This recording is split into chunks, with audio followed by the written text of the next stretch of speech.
ఉత్తరాంధ్ర మధ్యాంధ్ర జిల్లాల్లో మొదలైనటువంటి వర్షాలు వివరాలకు వెళ్ళిన వాతావరణ పరిస్థితులు ఏంటి, ఏ జిల్లాల్లో వర్షాలు పడతాయో తెలుసుకునే ముందు మీరు ఇంకా మన ఛానల్ కనుక సబ్స్క్రైబ్ చేయనట్లయితే వెంటనే సబ్స్క్రైబ్ చేసి పక్కన ఉన్న బెల్ ఐకాన్ ని కూడా క్లిక్ చేసేయండి. ఇక వివరాల్లో కనుక వెళ్ళినట్లయితే బంగాళాఖాతంలో ఏర్పడిన ఉపరితల ఆవర్తన ద్రోణి బలపడుతుంది.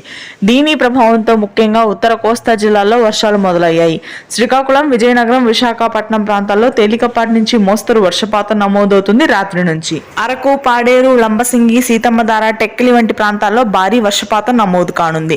ఇక ఆ తర్వాత మధ్యాంధ్ర, గుంటూరు, కృష్ణా, కోనసీమ ప్రాంతాల్లో జూన్ 8 నుంచి భారీ వర్షాలు నమోదవుతాయి. అప్పటి వరకు తేలికపాటి నుంచి మోస్తరు వర్షపాతం ఉంటుంది.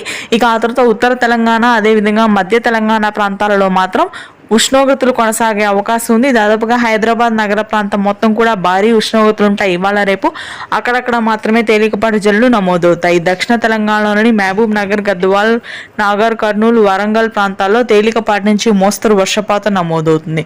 రాయలసీమ వ్యాప్తంగా పొడి వాతావరణం ఉంటుంది. దాదాపుగా బంగాళాఖాతంలో ఏర్పడిన ఉపరితల ఆవర్తన ద్రోణి ప్రభావంతో జూన్ 9 నుంచి 15 వరకు కూడా తెలుగు రాష్ట్రాల్లో అత్యధిక వర్షపాతం నమోదు కానుంది.